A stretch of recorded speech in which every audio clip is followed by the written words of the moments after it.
കഴിഞ്ഞ കുറച്ച് ക്ലാസ്സുകളിൽ നമ്മൾ ഫിസിക്സ് പഠിക്കാൻ ആവശ്യമായിട്ടുള്ള മാത്സ്, +1 ഫിസിക്സിന് ആവശ്യമായിട്ടുള്ള മാത്സിനെ പറ്റിയിട്ടാണ് ചർച്ച ചെയ്തിരുന്നത്, ഡിസ്കസ് ചെയ്തിരുന്നത്. ഇന്ന് നമ്മൾ നേരെ ഇനി ഫിസിക്സിലേക്ക് കിടക്കാം. അതിലെ first chapter scope and excitement of physics. അതല്ല, ഞാൻ നേരെ കിടക്കുന്നത് ഫിസിക്കൽ വേൾഡ് ആൻഡ് മെഷർമെന്റ്. അപ്പോ ഈ ഫിസിക്സ് എന്ന് പറയുന്നത് ദാറ്റ് ബ്രാഞ്ച് ഓഫ് സയൻസ്, ശാസ്ത്രത്തിന്റെ ആ ഭാഗമാണ്. അത് കൈകാര്യം ചെയ്യുന്നത് പ്രകൃതിയിലെ പ്രതിഭാസങ്ങളെ കുറിച്ചാണ്. Natural phenomena. നേച്ചർ എന്ന് പറഞ്ഞ പ്രകൃതിയിലെ ഫിനോമിനെ കുറിച്ച് ആണ് ഫിസിക്സ് കൈകാര്യം ചെയ്യുന്നത്. എന്താണ് ഈ ഫിനോമിന? അത് ഫിനോമിനൺ എന്നുള്ള വാക്കിന്റെ ബഹുവചനാണ്. അതിന്റെ അർത്ഥം പറയണതിനേക്കാളും നല്ലത് അതിന് എക്സാമ്പിൾ പറഞ്ഞ വ്യക്താവും. രാവും പകലും ഉണ്ടാവുന്നു, രാത്രിയും പകലും ഉണ്ടാവുന്നു, ദാറ്റ് ഈസ് എ ഫിനോമിന. മഴ പെയ്യുന്നു, ദാറ്റ് ഈസ് എ ഫിനോമിന. ഇടിവെട്ടുന്നു, that is a phenomena. Natural ഫിനോമിനയാണ്. രാവിലെ സൂര്യനിൽ നിന്ന് പ്രകാശം ഭൂമിയിലെത്തുന്നു, ഫിനോമിനാണ്. വസ്തുക്കൾ താഴോട്ട് വീഴുന്നു, ഫിനോമിനയാണ്. ഇങ്ങനെ ഫിനോമിനകളെ കുറിച്ചുള്ള, അതായത് ഏത് ഫിനോമിനകളെ കുറിച്ചുള്ള? നേച്ചറൽ ഫിനോമിന, പ്രകൃതി സംബന്ധമായിട്ടുള്ള ഫിനോമിനകളെ കുറിച്ചുള്ള പഠന ഭാഗമാണ് ഫിസിക്സ്. എന്തുകൊണ്ട് അത് സംഭവിക്കുന്നു, എന്താണ് അതിന് കാരണം, അതിനെ കുറിച്ചിട്ടുള്ള അന്വേഷണം, അതൊക്കെ ഫിസിക്സിൽ വരുന്നതാണ്. അപ്പൊ അങ്ങനെ അന്വേഷിക്കുമ്പോൾ അതിന് ഫിസിക്സിലെ ഒരു മെത്തേഡ് ഉണ്ട്, ഒരു സമ്പ്രദായത്തിലാണ് അന്വേഷിക്കുക. അതായത് ആദ്യം ഒരു ഫിനോമിന ഒബ്സർവ് ചെയ്യുന്നു, കാണുന്നു, നിരീക്ഷിക്കുന്നു. ആദ്യം കാണുന്നു, ഇപ്പൊ രാവും പകലും ഉണ്ടാവുന്നത് കാണുന്നു. അല്ലെങ്കിൽ വസ്തുക്കൾ താഴത്തേക്ക് വീഴുന്നു, വെറുതെ വിട്ട വസ്തു താഴത്തേക്ക് വീഴുന്നു. ആദ്യം അത് കണ്ടു. പിന്നെ ഒബ്സർവ് ചെയ്യാന്ന് പറഞ്ഞാൽ അതിനെ സൂക്ഷ്മമായിട്ട് എല്ലാം ശ്രദ്ധിച്ചു നോക്കുന്നതിനെയാണ് ഒബ്സർവേഷൻ, നിരീക്ഷണം, നിരീക്ഷിക്കുന്നു. അപ്പൊ ഫസ്റ്റ് സ്റ്റെപ്പ് ഫിനോമിനയുടെ ഒബ്സർവേഷൻ. ഫിസിക്സിന്റെ സമ്പ്രദായമാണ് ഈ പറയണത്. ഒബ്സർവ് ചെയ്യുന്നു, അതിനെക്കുറിച്ച് പരീക്ഷണങ്ങൾ നടത്തുന്നു, എക്സ്പെരിമെന്റേഷൻ. രണ്ടാമത്തെ സ്റ്റെപ്പ് എക്സ്പെരിമെന്റേഷൻ എന്ന് വെച്ചാൽ, ഇപ്പൊ ഒരു വസ്തു താഴത്തേക്ക് ഇട്ടാൽ താഴത്തേക്ക് വീഴുന്നു. അപ്പൊ എല്ലാ വസ്തുക്കളും വീഴുന്നുണ്ടോ? ഇപ്പൊ അതിനെ പറ്റിയിട്ടുള്ള ലോസ് ഒക്കെ, നിയമങ്ങളൊക്കെ ഉണ്ടാക്കിയിട്ടുണ്ട്. അത് ഉണ്ടാക്കി വരുന്നതിന് മുമ്പുള്ള ഒരു കാലത്തെ അവസ്ഥയായി പറഞ്ഞേ. എല്ലാം താഴത്തേക്കാണോ വീഴുന്നത്? എല്ലാം ഒരുമിച്ചാണോ വീഴുന്നത്? എല്ലാത്തിന്റെയും സ്പീഡ് ഒന്നാണോ? ഇങ്ങനെ ഒരുപാട് കാര്യങ്ങളുണ്ട്. ഇതിനെ കുറിച്ചൊക്കെ പരീക്ഷണം നടത്തുന്നു. വെച്ചാൽ ഒരു കല്ലിട്ടു, ഒരു തൂവലിട്ടു. ചിലപ്പോ കല്ല് ആദ്യം എത്തുണ്ടാവും, തൂവല കുറച്ച് കഴിഞ്ഞിട്ട് കല്ലെത്തിയിട്ട് ശേഷമേ തൂവലെത്തുണ്ടാവുള്ളൂ. അപ്പോ അതിൽ നിന്ന് എത്തുന്ന ഒരു നിഗമനം എന്ന് വെച്ചാൽ, ഭാരം കൂടിയത് ആദ്യം എത്തുന്നു, ഭാരം കുറഞ്ഞ് രണ്ടാമതെത്തുന്നു. അങ്ങനത്തെ ഒരു നിഗമനത്തിലെത്തും. അത് കഴിഞ്ഞ് അതിനെക്കുറിച്ച് എക്സ്പെരിമെന്റ് നടത്തും. കടലാസും കോയിനിട്ടു, കോയിന്റെ മീതെ കടലാസ് വെച്ചിട്ട് കടലാസും കോയിനും ഒരുമിച്ച് എത്തണം. നമ്മൾ ഗ്രാവിറ്റേഷനിൽ അത് ആ എക്സ്പെരിമെന്റ് ചെയ്യും, അവിടെ പറയാം. അങ്ങനെ എക്സ്പെരിമെന്റേഷൻ നടത്തിയിട്ട് അതിന്ന് ഒരു സിദ്ധാന്തം ഉണ്ടാക്കണം. ആ സിദ്ധാന്തത്തിന് അപ്പൊ ആദ്യം observation, experimentation, forming a theory, ഒരു സ്റ്റേറ്റ്മെന്റ്, ഒരു നിഗമനത്തിലെത്തുന്നു. ആ നിഗമനത്തിന് ആ ഫിനോമിനെ സംബന്ധിച്ചുള്ള എല്ലാ വശങ്ങളും സംതൃപ്തികരമായിട്ട് വിശദീകരിക്കാൻ പറ്റിയാൽ ആ സിദ്ധാന്തം ഒരു നിയമമായിട്ട് മാറണം. അങ്ങനെ ഉണ്ടായിട്ടുള്ള നിയമമാണ് gravitational law, Newton's law of gravitation, Newton's law of motion. അങ്ങനെ പല പല ലോസും ഉണ്ട്. അങ്ങനെ ലോസ് ഫോം ചെയ്യണം. അപ്പൊ ഇതാണ് മെത്തേഡ് ഓഫ് ഫിസിക്സ്. എന്താണ് ആദ്യം, അല്ലെങ്കിൽ സയൻസിന്റെ മെത്തേഡ് തന്നെയാണ് ഒബ്സർവേഷൻ. ഒരു ഫിനോമിന ഒബ്സർവ് ചെയ്യുന്നു, അതിനെ സംബന്ധിച്ച് എക്സ്പെരിമെന്റ്, പരീക്ഷണങ്ങൾ നടത്തുന്നു, നിഗമനത്തിലെത്തിച്ചേരുന്നു. ആ നിഗമനം വെച്ചിട്ട് എല്ലാ ഫിനോമിനെ കുറിച്ച് എല്ലാം സംതൃപ്തികരമായിട്ട് വിശദീകരിക്കാൻ സാധിച്ചാൽ കാലക്രമേണ അത് നിയമമായിട്ട് ലോ ആയിട്ട് മാറുന്നു. ഇതാണ് ഫിസിക്സിന്റെ ഒരു മെത്തേഡ്. ഇനി ഫിസിക്സിലെ ലോ എന്ന് പറയുന്നത് എന്താണ്? നിയമം എന്ന് പറയുന്നത് എന്താണ്? It is A relationship connecting. അതൊരു ബന്ധങ്ങളാണ്. എന്ത് ബന്ധം? Physical quantities. ഫിസിക്കൽ ക്വാണ്ടിറ്റീസ് തമ്മിലുള്ള ബന്ധമാണ് ലോ. എന്താണ് ഫിസിക്കൽ ക്വാണ്ടിറ്റീസ്? ക്വാണ്ടിറ്റി എന്ന് പറയുന്ന വാക്കിന്റെ അർത്ഥം അളക്കാവുന്നത് എന്നർത്ഥം. അളക്കാവുന്നത് എന്നർത്ഥം. നോക്കൂ, ഈ ചോക്കിന് ഇതിൻ്റെതായിട്ടുള്ള ലെങ്ത് ഉണ്ട്. ഈ ലെങ്ത് ഇല്ലായിരുന്നു എങ്കിൽ ഈ ചോക്ക് തന്നെ ഇവിടെ ഉണ്ടാവില്ല. So it is a property of that chalk. Length is a property of chalk. Length is a property of this vessel. അപ്പൊ ലെങ്ത് എന്ന് പറയുന്നത് വസ്തുക്കളുടെ ഒരു സ്വഭാവമാണ്. ഇതിന്റെ ലെങ്ത് അളക്കാവുന്നതാണ്. നമുക്ക് സ്കെയിൽ വെച്ച് അളക്കാം. ഇതിന്റെ ലെങ്ത് അളക്കാവുന്നതാണ്. Right? So it is a measurable property. അളക്കാവുന്ന സ്വഭാവമാണ്. ഇനി ഇതിൻ്റെതായിട്ടുള്ള ടെമ്പറേച്ചർ ഉണ്ട്. ചൂട്, ഊഷ്മാവ് ഉണ്ട്, അളക്കാവുന്നതാണ്. ടെമ്പറേച്ചർ ഇല്ലാത്ത ഏതെങ്കിലും വസ്തുക്കളുണ്ടോ? ഇല്ല. അപ്പൊ ടെമ്പറേച്ചർ എന്ന് പറഞ്ഞാൽ വസ്തുക്കളുടെ ഒരു സ്വഭാവമാണ്. ഇനി തന്നെയല്ല, നമ്മള് ടിവിയിലൊക്കെ കാണും തൃശ്ശൂരെ ടെമ്പറേച്ചർ ഇത്രയാണ്, അല്ലെങ്കിൽ തിരുവനന്തപുരത്തെ ടെമ്പറേച്ചർ ഇത്രയാണ്, ഡൽഹിയിലെ ടെമ്പറേച്ചർ ഇത്രയാണ്. ഡൽഹിയിലെ ടെമ്പറേച്ചർ എന്ന് പറഞ്ഞാൽ ഡൽഹി എന്ന് പറഞ്ഞ ഒരു വസ്തു അല്ല, ഒരു സ്ഥലമാണ്. അപ്പൊ അത് സ്പേസിന്റെ സ്വഭാവമാവാം. സ്പേസിലെ 2 പോയിന്റുകൾക്കിടയ്ക്ക് നീളം ഉണ്ടാവാം. അപ്പോ ഇങ്ങനത്തെ സ്വഭാവങ്ങൾ, ലെങ്ത് എന്ന് പറയുന്നത് സ്പേസിന്റെ സ്വഭാവമാവാം, വസ്തുക്കളുടെ സ്വഭാവമാവാം. ടെമ്പറേച്ചർ എന്ന് പറയുന്നതും സ്പേസിന്റെ സ്വഭാവമാവാം, വസ്തുക്കളുടെ സ്വഭാവമാവാം. ഈ ചോക്കിന് മാസ് ഉണ്ട്, പിണ്ഡം, അത് വസ്തുക്കളുടെ സ്വഭാവമാണ്. ചിലപ്പം സ്പേസിന് മാസ് ഇല്ല വരാം. ഓക്കെ. അതുപോലെ ഇതിനിരിക്കാൻ സ്ഥലം ആവശ്യമാണ്. വോള്യം ഉണ്ട്, അത് ഇതിന്റെ സ്വഭാവം. വോള്യം ഇല്ലെങ്കിൽ ഈ വസ്തു തന്നെ ഉണ്ടാവില്ല. അപ്പോ ഈ വോള്യം നമുക്ക് മെഷർ ചെയ്യാൻ പറ്റും, ഊഷ്മാവ് മെഷർ ചെയ്യാം.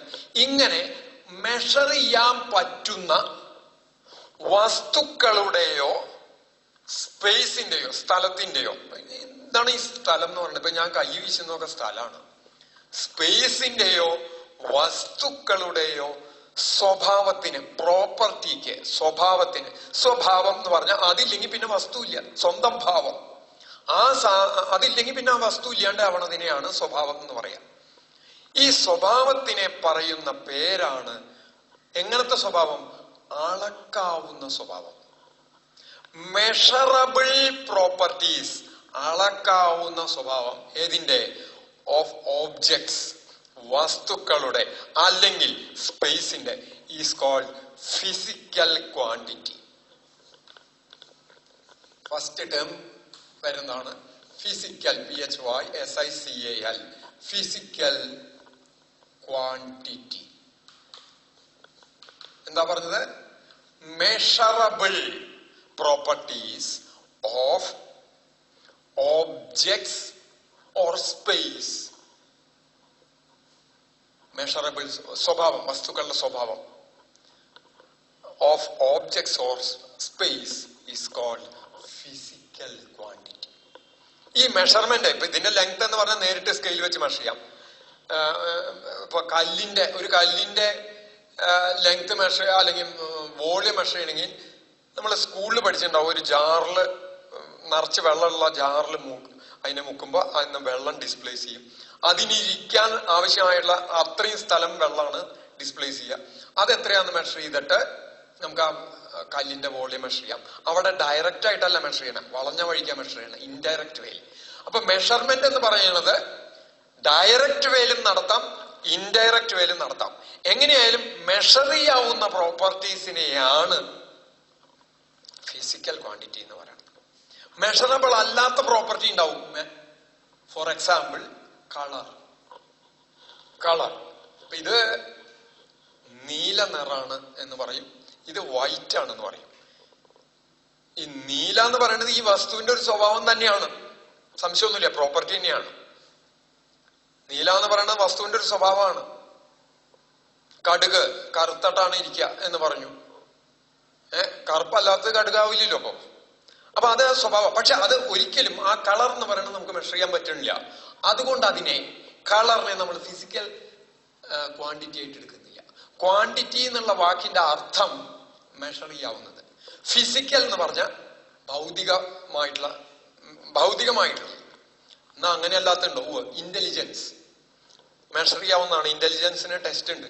പക്ഷെ that is A mental property. മനുഷ്യന്റെ മാനസിക സ്വഭാവമാണ്. മെഷർ ചെയ്യാൻ അത് ഫിസിക്കൽ അല്ല, മെന്റൽ ആണ്. It may be A quantity, measurable quantity ആയിരിക്കും. മെഷറബിൾ ക്വാണ്ടിറ്റീസ് ഒക്കെ ഫിസിക്കൽ ആയിക്കൊള്ളണമെന്നില്ല. പോട്ടെ, അത് അവിടെ വിടാം.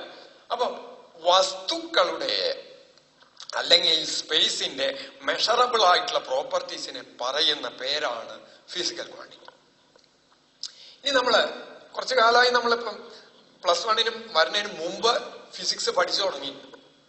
ഫിസിക്സ് പഠിക്കുമ്പോൾ നമ്മൾ പഠിച്ച പല ചാപ്റ്റേഴ്സ് ആയിട്ട് പഠിച്ചിട്ടുണ്ടോ? മോഷൻ, ചലനം, അതില് ഫോഴ്സ് വരുന്നുണ്ട്, മാസ് വരും, അങ്ങനെ പലതും വരുന്നുണ്ട്. പിന്നെ ലൈറ്റ് ഓപ്റ്റിക്സിനെ പറ്റി പഠിച്ചിട്ടുണ്ട്,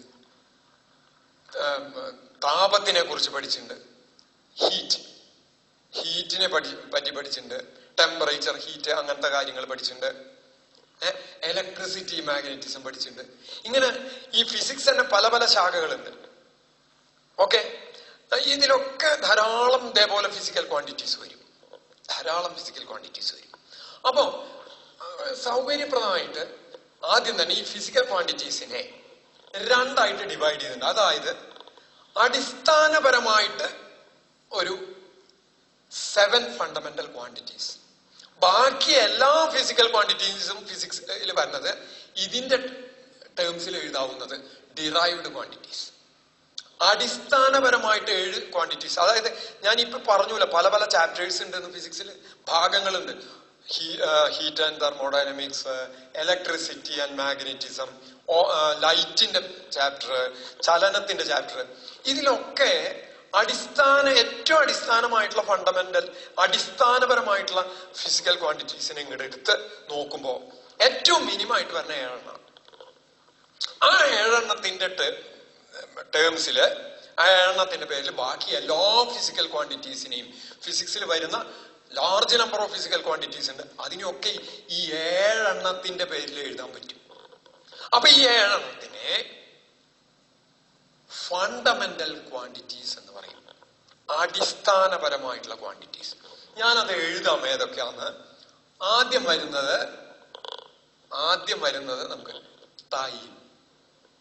ടൈം, സമയം. കാരണം വേഗത, സ്പീഡ്, വെലോസിറ്റി എന്നൊക്കെ പറഞ്ഞ് സ്കൂളിൽ കേട്ടിട്ടുണ്ടാവും. പ്രവേഗം എന്നൊക്കെ പറഞ്ഞിട്ട്, അത് സമയത്തിന് ഇത്ര സമയത്തിൽ എത്ര വേഗം പോകണം എന്നുണ്ടെങ്കിൽ സമയം വലിയൊരു കാര്യമാണ്.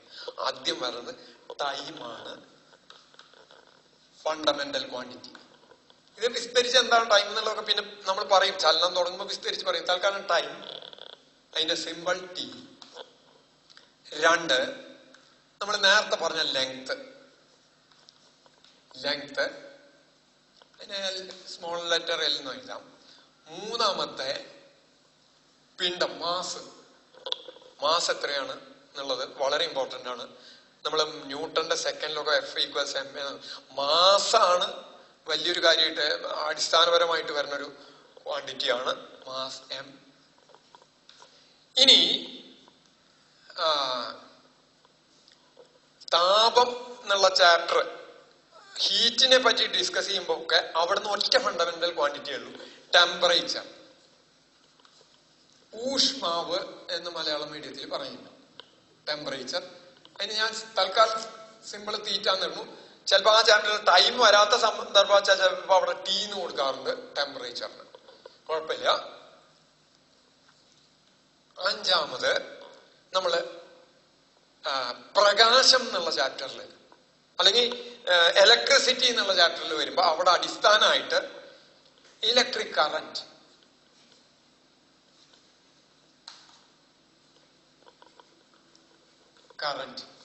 I, electric current. ചാർജിന്റെ ഫ്ലോ ആണ് കറന്റ്. ചാർജ് അല്ലേ?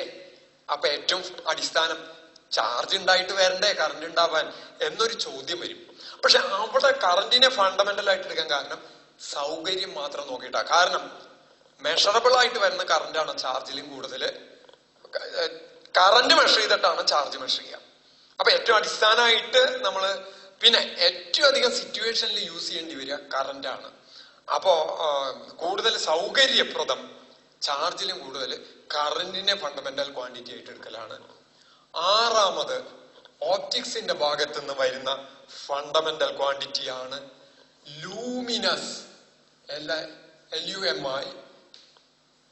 LUMINOUS, luminous intensity. Luminous intensity എന്ന് പറഞ്ഞാൽ പ്രകാശ തീവ്രത. പ്രകാശത്തിനെ പറ്റിയിട്ടുള്ള ഇലുമിനേറ്റ് ചെയ്യാന്ന് പറഞ്ഞാൽ പ്രകാശിപ്പിക്കുക എന്നാണ് അർത്ഥം. ഇന്റൻസിറ്റി എന്ന് പറഞ്ഞാൽ തീവ്രത, എത്ര ശക്തമാണത്, ആ ലൈറ്റ് എത്ര ശക്തമാണ്. അപ്പൊ ലൂമിനസ് ഇന്റൻസിറ്റി എന്നുള്ള ഒരു ടേമാണ് പ്രകാശത്തിന്റെ ഭാഗത്തു നിന്ന് വരുന്ന ഫണ്ടമെന്റൽ ക്വാണ്ടിറ്റി. ഏഴാമത് നമുക്ക് തൽക്കാലം ഇതൊക്കെ യൂസിൽ വരുന്നുണ്ടാവും, തൽക്കാലം യൂസിൽ വരുന്നില്ലെങ്കിലും ആവശ്യമായിട്ട് വരുന്ന ഒന്നാണ് amount of substance. Amount of substance എന്ന് പറഞ്ഞാൽ ഞാൻ ഒരു ഉദാഹരണം വെച്ച് വിശദീകരിക്കാം.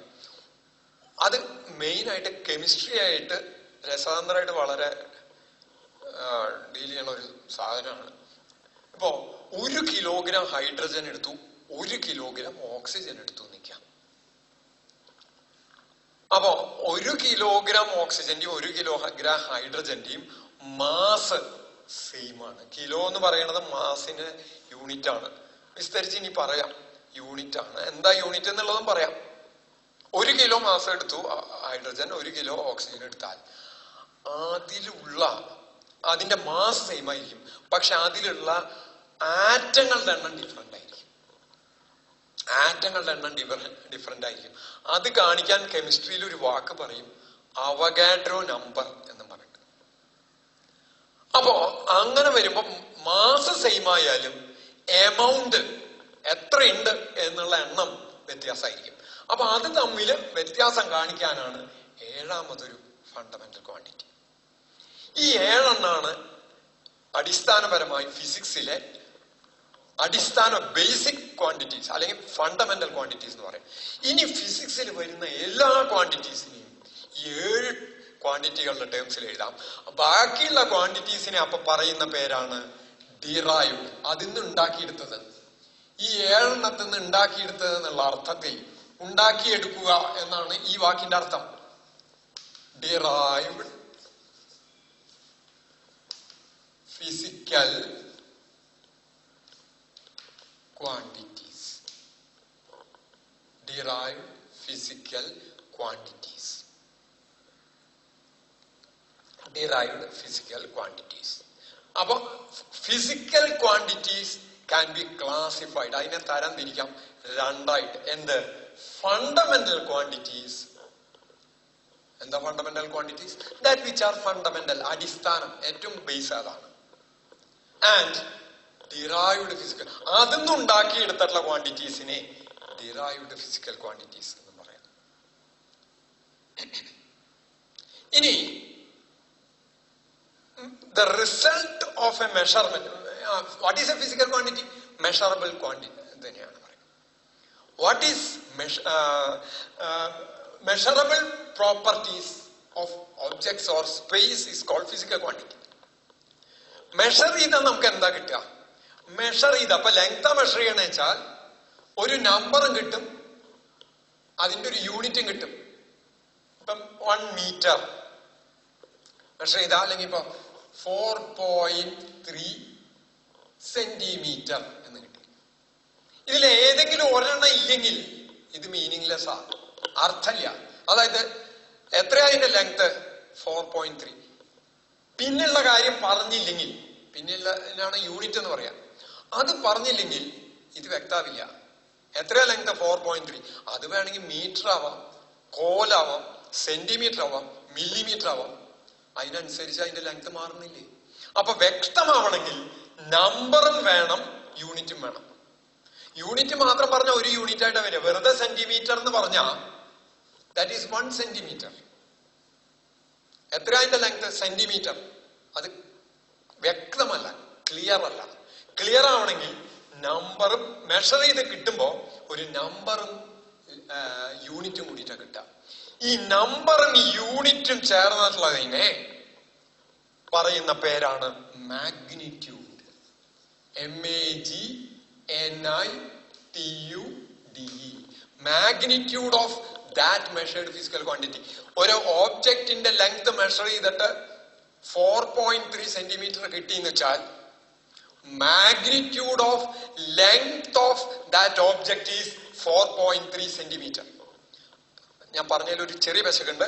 ഒരു ഓബ്ജക്റ്റിന്റെ ലെങ്ത് മെഷർ ചെയ്തിട്ട് 4.3 കിട്ടിയെന്നല്ല പറയേണ്ടത്, 4.3 സെന്റിമീറ്റർ കിട്ടിയെച്ചാൽ 4.3 centimetre is the magnitude of that physical quantity length. ഒരു വസ്തുവിന്റെ മാസ് മെഷർ ചെയ്തപ്പോ 1.2 കിലോഗ്രാം എന്ന് കിട്ടിയെച്ചാൽ the magnitude of mass of that object is 1.2 kilogram. 1.2 kilogram. ഞാൻ ഒരു ടൈം ഇന്റർവെല് മെഷർ ചെയ്തപ്പോ അരമണിക്കൂർ കിട്ടിയെച്ചാൽ ഹാഫ് ആൻ അവർ, അരമണിക്കൂർ, ഹാഫ് HR എന്ന് എഴുതിച്ചാൽ half HR is the magnitude of time interval. So magnitude, ആ വാക്കിന്റെ അർത്ഥം ഹൗ മച്ച്, എത്രത്തോളം എന്നാണ് വാക്കിന്റെ അർത്ഥം. എത്രത്തോളം എന്നുള്ളതിന്റെ ഉത്തരമാണ് number along with unit. The number along with unit of a measured physical quantity is called magnitude of that physical quantity. Very important. ഒരിക്കലും പരീക്ഷയ്ക്ക് വാട്ട് ഈസ് മാഗ്നിറ്റ്യൂഡ് ചോദിക്കില്ല, പക്ഷെ ഈ മാഗ്നിറ്റ്യൂഡ് എന്നുള്ള വാക്ക് ഇടയ്ക്കിടയ്ക്ക് പറയും. അപ്പൊ അതിന്റെ അർത്ഥം വ്യക്തമല്ലെങ്കിൽ അത് കിട്ടില്ല. അതുപോലെ physical quantity what is physical quantity എന്ന് പരീക്ഷയ്ക്ക് ചോദിച്ചൊന്നും വരില്ല, പക്ഷെ ഫിസിക്കൽ ക്വാണ്ടിറ്റി എന്ന് പറഞ്ഞുകൊണ്ടിരിക്കും. അപ്പൊ എന്താന്ന് മനസ്സിലായില്ലെങ്കിൽ അവിടെ നിന്ന് അങ്ങോട്ടുള്ള ഭാഗങ്ങൾ ബുദ്ധിമുട്ടായിട്ട് വരും. അതിനാണ് പറയണത് മാഗ്നിറ്റ്യൂഡ്. കൃത്യമായിരിക്കണം. അപ്പൊ എന്താ മാഗ്നിറ്റ്യൂഡ്? മെഷർ ചെയ്ത് കിട്ടുന്നത് നമ്പർ അലോങ് വിത്ത് യൂണിറ്റ് ആണ്. അതിനെ പറയുന്ന പേരാണ് മാഗ്നിറ്റ്യൂഡ്. ഇനി നമ്മൾ കിടക്കുന്ന what is measurement and what is unit. ഇതിൽ യൂണിറ്റ് എന്ന് പറഞ്ഞു. എന്താണ് മെഷർമെന്റ്, എന്താണ് യൂണിറ്റ്, ഇതാണ് പറയാനുള്ളത്. അത് നമുക്ക് നെക്സ്റ്റ് ക്ലാസ്സിൽ എടുക്കാം.